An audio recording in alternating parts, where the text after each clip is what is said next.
Welcome into the Sportsmemo podcast, soccer edition, with our soccer expert, Nick Borrman. Nick, welcome to the podcast. How are you? Hey, Drew. I'm doing well, man. Good to talk to you. How are you? How you doing? I'm doing good. Yeah, good to have you on our weekly podcast here, mostly on Wednesdays, talking all things soccer. Nick, what's new in the soccer news? Any quick date on anything newsworthy in any of the major soccer leagues? Yeah, so just a couple things to talk about news-wise in the soccer world. So January is transfer month, so there's definitely a lot of players that are on the move this month. Not much has happened yet, but one big move that did happen was Christian Pulisic, who's one of the youngest stars, actually American player. He plays over in Germany on Borussia Dortmund, which is actually my favorite team. He just got transferred to Chelsea in the Premier League. They paid 64 million euro actually for him. And soccer's a little different than what you're used to here in the States with like trades mostly. Instead of trading players, they usually don't trade players, they transfer players and they pay a fee to get the player. So in this case, they paid 64 million for Pulisic. And then, Dortmund, what they'll do is they'll take the 64 million and then go and try to find, somebody to replace him to spend that money. Because there's different leagues in different countries, it's not like all NBA where it's all one league. The trades are less likely to happen in soccer. So you have people switching countries, not only from just switching leagues. So it's a little different. And on top of that, what they actually did is they bought him, but then they loaned him back to Dortmund. So basically they own him. They have the rights to him as far as a player goes, but they're letting him play on Dortmund the rest of the season. Neither team really benefits from making the move this season. Chelsea has players in place, but they're likely not to re-sign, a couple of them to make room for him next year. So it's a move that basically will take effect really next season. But that is the biggest name that has done any sort of moving so far. There's a ton of other rumors out there, and you're likely to see some stuff happen in the next week or two. One other big name that just actually kind of came out into rumors just the last 2 days is Christian Eriksen. He plays for Tottenham. He's their star midfielder, and looks like Real Madrid's going to make a push to try to get him. They have to try to kind of beef back up after the loss of Ronaldo, and one of their better players, Luka Modric, might not be renewing next year. So they're going to try to make a push for him. But so far, that's really the big news that's out there in the soccer world. But I'm guessing by next week when we get together, I'll probably have some more updates on some transfers going on. Yeah, Nick, interesting how one team can kind of loan him back to the other team. Let's just say if there's a situation where like he tears his ACL or something like that, would that like void the contract? I actually meant to say something about that. So then now that would be the new team's problem. So it is a risk. Occasionally they'll put clauses in the contracts, but most of the time, in this situation, there isn't one. So they're going to hope that there is nothing major that happens to them. Soccer players do get injured for sure. I mean, it's a physical sport. It's they can be out for the season, but usually there's nothing career-ending that happens too much in soccer, like you might see here and there in football. So if he does get hurt, hopefully it's just the rest of this season. He'll be back strong next year anyway. But glad you brought that up because that is the new team's problem now.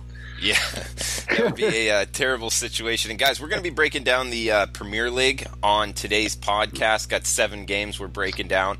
Nick also has a 3-pack up and available for Saturday's Premier League play. You can get that at sportsmemo.com. He also has a Friday La Liga 5% top-rated total, which is the highest-rated play you can release at sportsmemo.com. He's got one going on Friday in La Liga, and we have a special coupon code for that, LaLigaHALF, at checkout for his Friday 5% top-rated total. We'll give it to you for half off. That's LaLigaHALF at checkout for his Friday La Liga 5% play going at sportsmemo.com. Let's start off with what Saturday's action. We got Arsenal minus 0.5 at West Ham, Nick. Total of 3. How would you look to bet this one?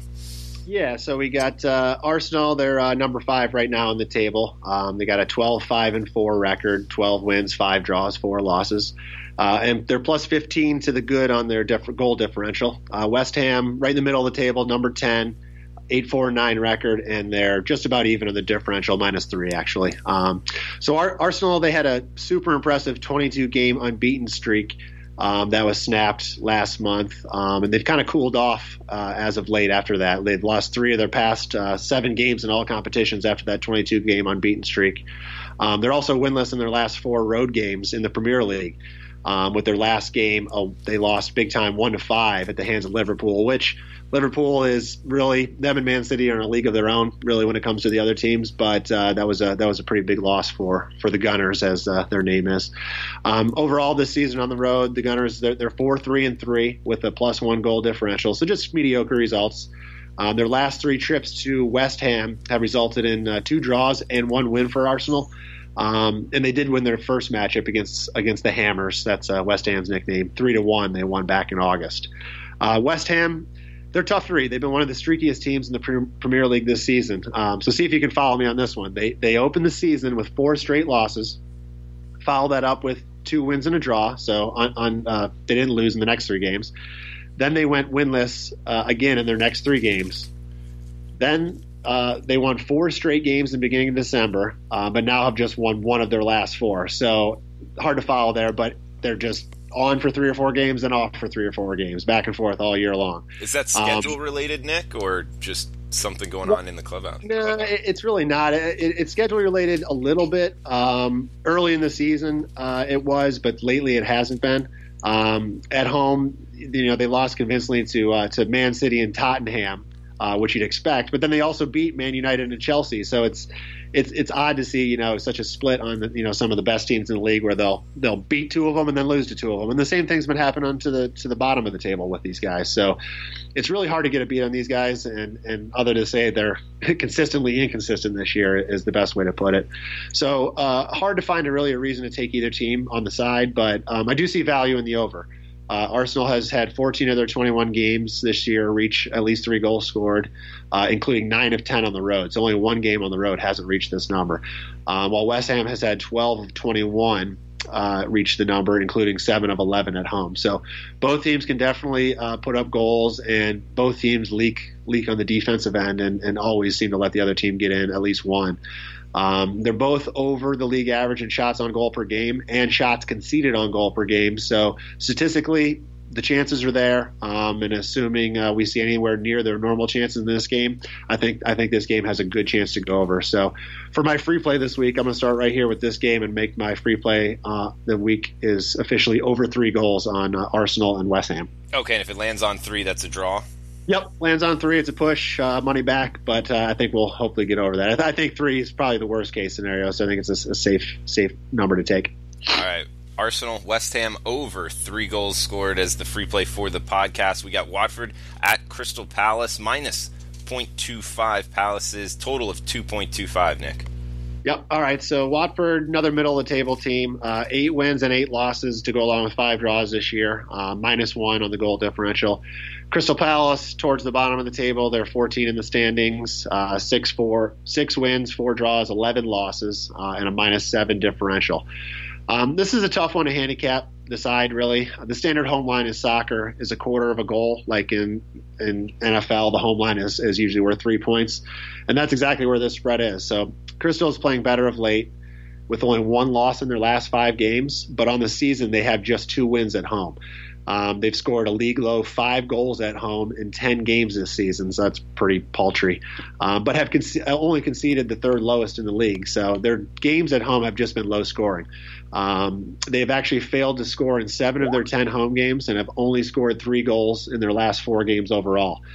Yet they have just 1 loss thanks to that defense, keeping 3 clean sheets over that span. So they're not scoring, but they're also really not conceding a lot right now. So they're definitely a good team to look at on the under. Watford, they started the year impressively. They won their first 4 games of the year. Since then, they have just 4 wins in their last 17 games. They really haven't wowed me this year in any capacity, offensively or defensively, but they really haven't looked too atrocious in any way either. So they kind of just been right there in the middle of the pack, mediocre all year long. Kind of like West Ham before. They've been streaky. They've looked good at times, looked bad at times. It's just a hard team to get value on and understand what they're going to do week in, week out. So I would look to the under here in this game. As I mentioned, Crystal has had great defense all year, and they've struggled to score. So they've definitely been an under team this year. They got their last 5 games to stay under the total, and they're averaging a league low 1.4 total goals per game. Watford has seen only 3 of their 10 road matches go over this total, averaging just 2.7 total goals per game. The numbers back up the results as well, with Crystal averaging just 6.9 total shots on goal, with the league average 8.9. So 22% less chance to score normally for their games than you see in the league average. And Watford's also into the league average at just 7.9 shots per game. So assuming, again, kind of like the last game where we were seeing numbers over the averages, here you're seeing them well under. So I'm expecting something similar. Less chances, less likely to score. I think the under is the way to go in this one, Drew. All right, Nick. We're talking with Nick Borrman at Sportsmemo.com. He's soccer, golf, expert, betting Premier League. We're breaking that down right now. We got Southampton at Leicester up next. Half goal. Leicester's laying. Looks like they're at home. Total of 2.25, Nick. Leicester, they've had some impressive wins lately. They won at Chelsea, and then they beat Man City at home. So obviously 2 very good wins, but they've also had unimpressive losses, losing at home against Cardiff and at Crystal Palace. Southampton, on the other end of it, has been consistently bad all year long. They did win 2 games about a month ago when they made a manager change. But other than that, they've been pretty bad this year. They actually have 3 wins on the year. They're number 18 in the table right now, and they have a negative 17 differential. So they're a struggling team. They're going to be battling relegation probably throughout most of this season. Leicester seems like the play here based mostly on the record, but at home they have just 4 wins in 10 matches. In the last 3 meetings between these teams at Leicester, they have all ended in 0-0 draws. So kind of boring games, as you could say. Southampton does have 7 losses in 11 games on the road this season. However, scoring just 10 goals while conceding 21. In their last 10 road games, they won 3-1 against lowly Huddersfield, but earned an impressive 0-0 draw at Chelsea. But they also have bad losses as well, losing to Cardiff and Fulham this year.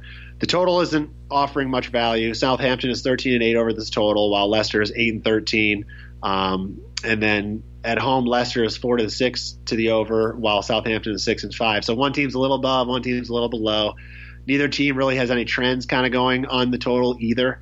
The only stat worth mentioning is that the last 5 meetings between these teams at Leicester have all stayed under this total, but it's just one little trend there that's not quite enough for me to jump on the total. So I don't see much value. I don't see much value here. If I was forced to choose, I would go with the home side and take Leicester minus a half goal, but I probably wouldn't put any real money on this game. Best play is a pass on this one, in my opinion, Drew. All right, Nick has his top play up at sportsmemo.com, 5% in La Liga by using the coupon code LaLigaHALF at checkout. You can get it for half off. That brings it from $30 down to just $15. That is his 5% La Liga play up at sportsmemo.com. We got Newcastle at Chelsea up next. Chelsea minus 1.75, total of 2.75, Nick. All right, Newcastle, number 15 in the table, towards the bottom. They only have 4 wins on the year to go along with 6 draws and 11 losses. They're negative 14 to the goal differential. And then, of course, Chelsea. A lot of people know the name Chelsea. They're number 4 right now on the table.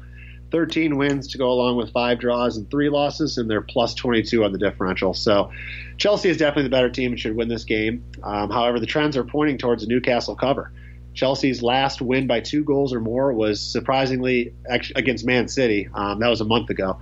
They failed to cover this number in their last 5 Premier League games, winning 3 of the games by 1 goal with 1 draw and 1 loss. So they're not scoring right now.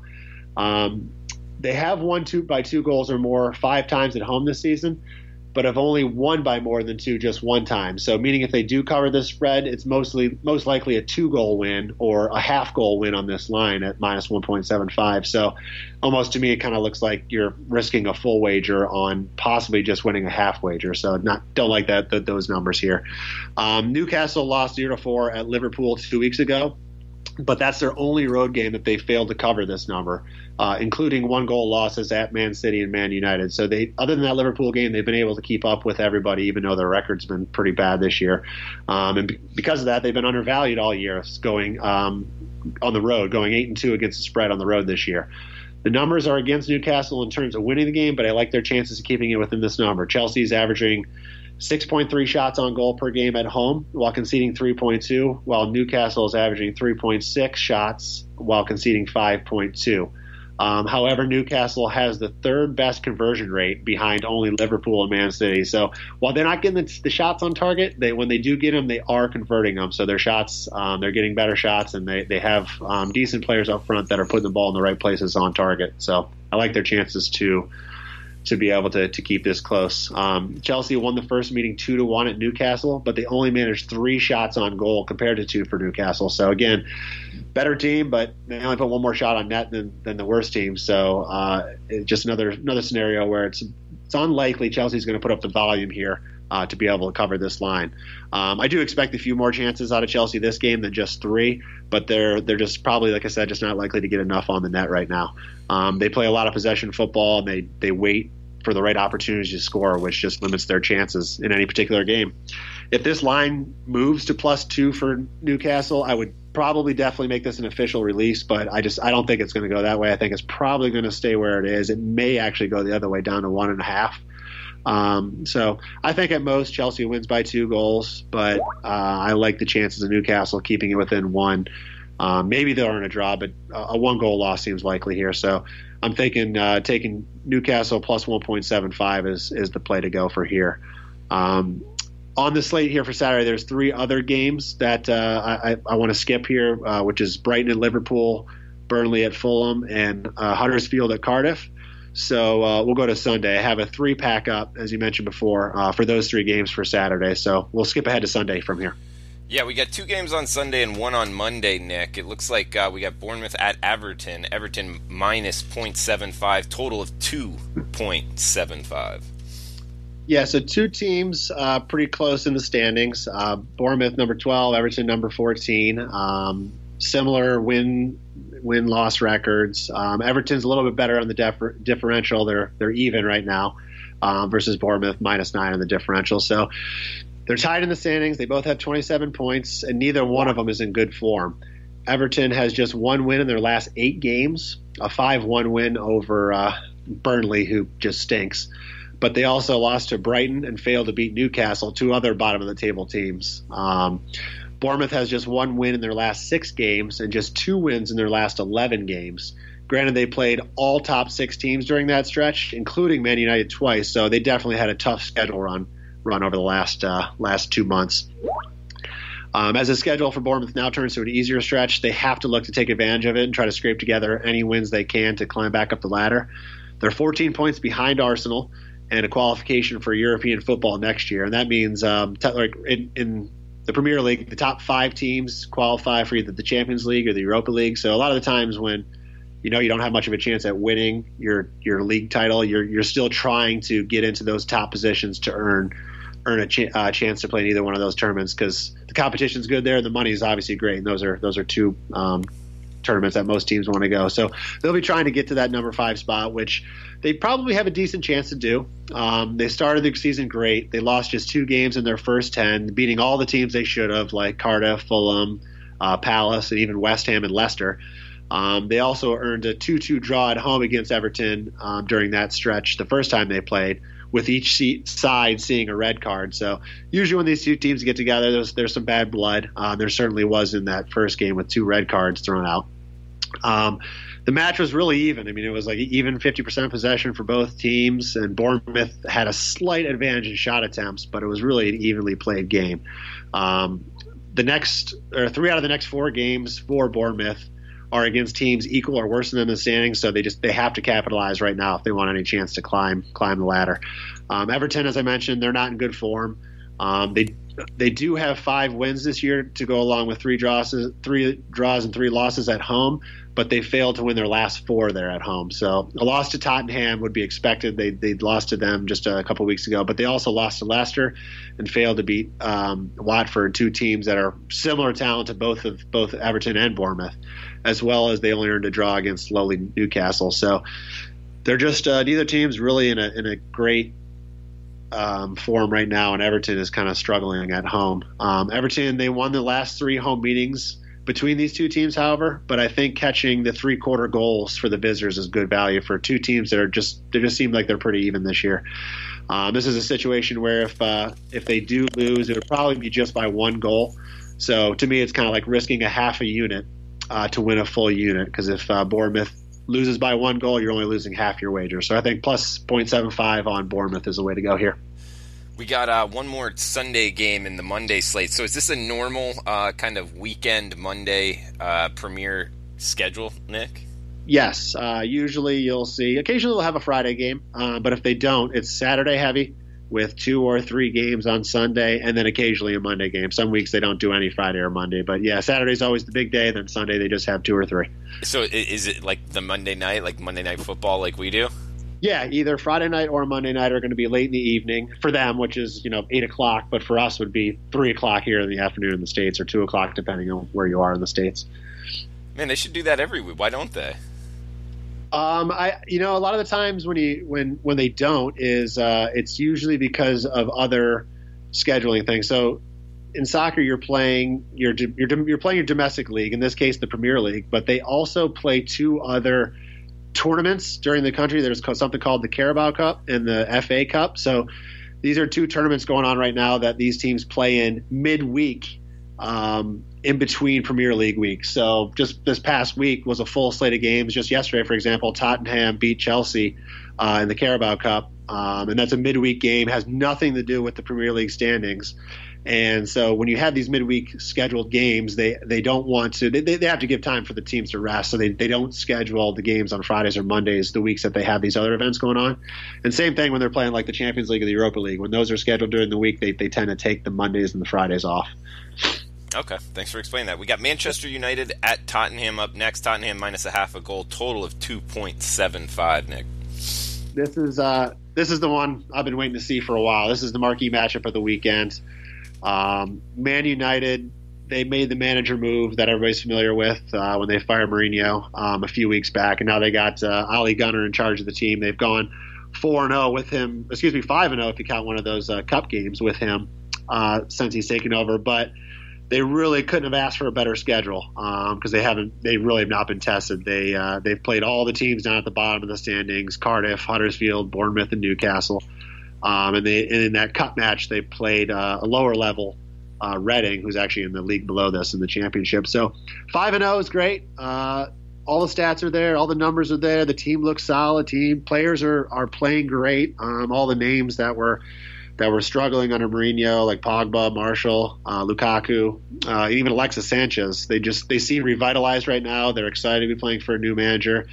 But like I said, they just haven't been tested yet. So I've been waiting. I've seen this game on the schedule for a while. I've been waiting to see this one, and I'm excited to watch it. But taking on the Tottenham, the Spurs, as their nickname, will be just a completely different level for them than what they've played so far. Tottenham is having another fantastic year. They're number 3 right now on the table, and they're probably one of only 3 teams with a real chance of winning the title this year, along with Liverpool and Man City. They qualified for the Champions League round of 16, as did Man United, which was pretty much the only good thing that ex-manager Mourinho did with them. They have just 2 losses in their last 17 games.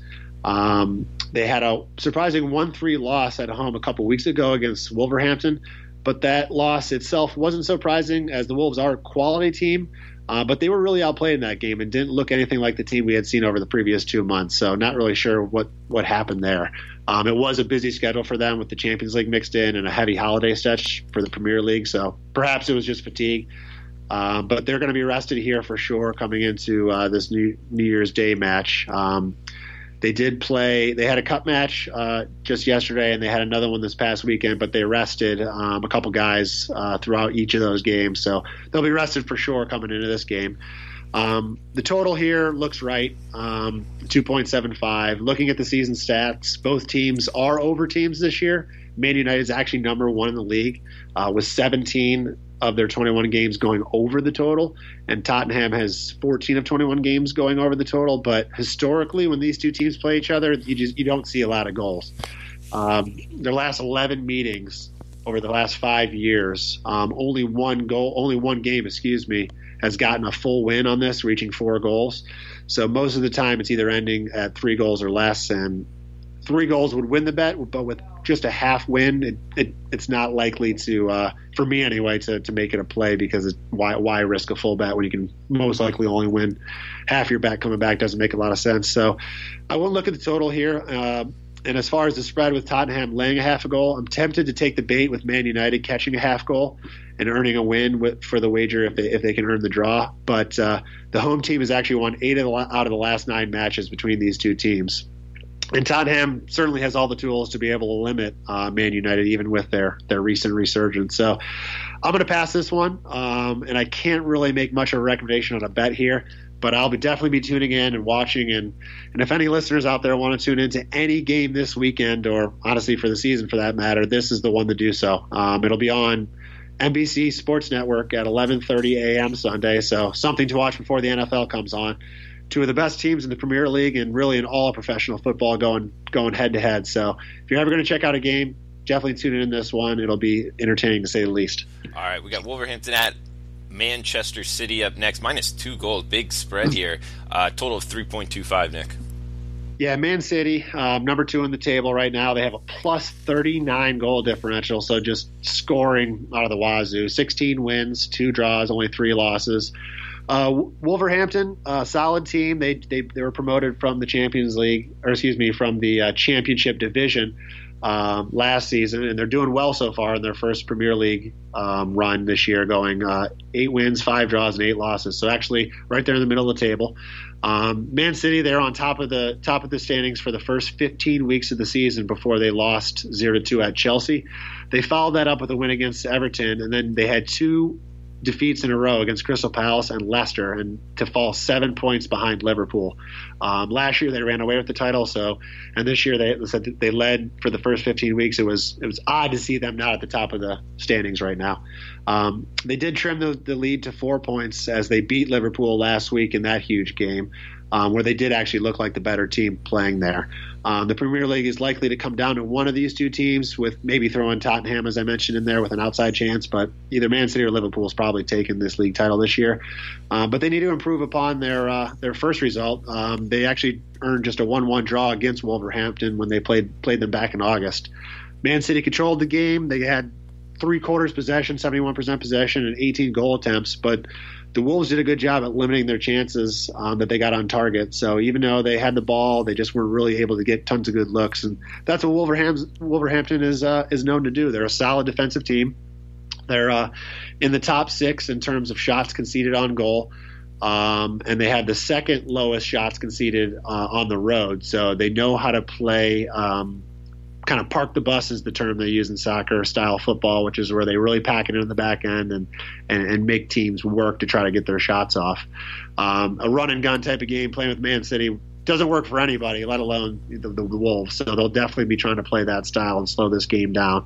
When they played, when they're probably unlikely to keep Man City where they did the first time they played, where they limited their numbers, because Man City, they do get off 7.5 shots on goal per game at home, which is second only to Man United. So Man City will probably find their attempts. It's just when they do, the Wolves are pretty good at limiting how good those chances are. So we'll see how this one plays out.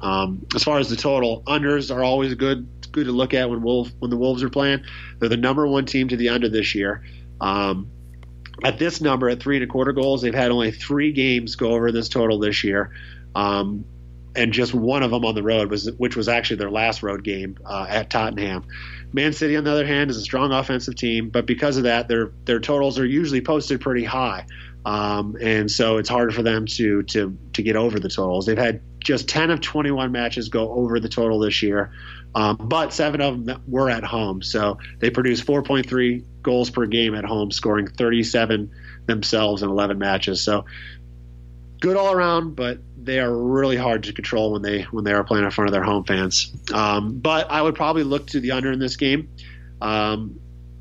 if it were the first half of the season. However, Man City, they just have not been playing well in defense of late, which is another big reason for their slip from the number 1 spot. They've conceded at least 1 goal in 8 straight games, after only conceding 5 goals in their first 13 games with 8 clean sheets. So they are just not playing like they used to on defense. And similarly, the Wolves have been scoring more as of late. So instead, I like taking the +2 number here. I think the Wolves play strong enough defense to limit City's chances and are very likely to get on the board themselves based on City's defensive woes going on recently. So if they're able to score one, I think covering 2-goal spread here will be difficult for City to do. And I think at worst case, we're looking at a 2-goal win for City. So I think +2 on the Wolves is the way to go here, Drew.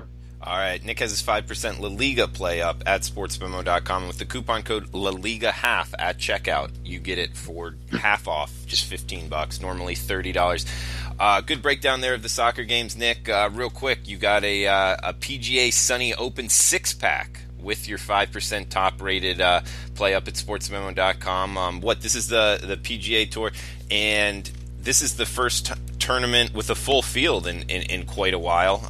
You've been hitting over 60% in the PGA, so any quick thoughts here on the tournament this weekend, Nick? Yeah, so I'd like to always end the podcast with a quick hit on golf.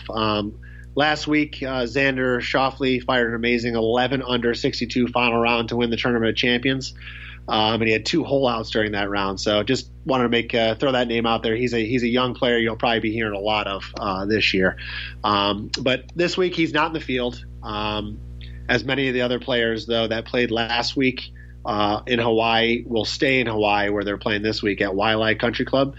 And like you mentioned, it's the first full field event of 144 players in 8 weeks. So most of the events over the holidays, they go 3 weeks without playing, but a lot of the other events are limited field. So this will be a good fun one with a full field and a cut on after the first 2 rounds. Some interesting things here at this tournament is there's only ever been one first-time participant to win at Waialae.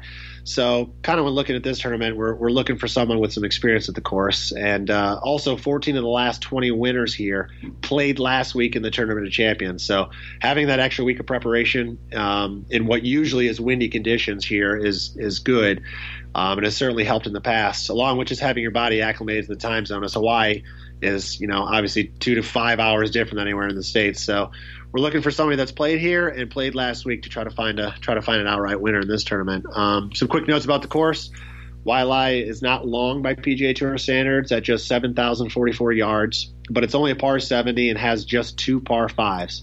Wind is usually a factor here, so that the length of the course really didn't need to be there. But this week, the winds are forecasted to be calm, so I'm expecting to see a shootout. Last year, Patton Kizzire, he was the defending champ, and he finished -17, which was actually the highest winning score in 6 years. So normally you're going to see scores in somewhere in the 20s, 20 under par range. Justin Thomas actually shot 27 under par in 2017 to win this thing. So when the winds aren't blowing, which they aren't supposed to this week, I think we're going to be seeing some shootouts and low scores.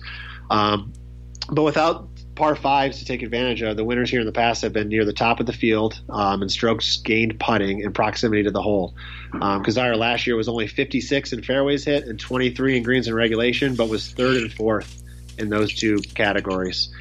So a couple guys I like this week were names near the top of the leaderboard from last week. Justin Thomas looked great, and with the wind down this week, should have a good chance at winning this week. I like Mark Leishman, who has been playing great all through the fall series and into this season, along with another Australian, Cameron Smith, young player, has just been really, really playing well lately. And one other guy who has excelled here in particular is Charles Howell III. He's never missed a cut in 17 starts at Waialae, which there's not a lot of players that can say that about playing anywhere where they've gone 17 for 17 as far as cuts made. He has 2 second-place finishes, 2 third-place finishes, and 2 fourth-place finishes, and has actually shot under par in 19 straight rounds here. So he's probably a guy you'll see towards the top of the leaderboard this week. I do have a 6-pack of picks up for this weekend for this event up on sale on my page right now. And, of course, we have the 30 and 90-day subscriptions going as well as we get back to the weekly grind of the tour. So that's a quick recap or a quick preview of this week's event, and I'm excited to watch. And I wish I was in Hawaii right now because it's cold where I'm at, right outside of Philly. All right, Nick. Well, great breakdowns, and thanks for the time. Best of luck with your bets this weekend. We'll be right back with Robbie Vino breaking down some college basketball and NBA on tonight's slate.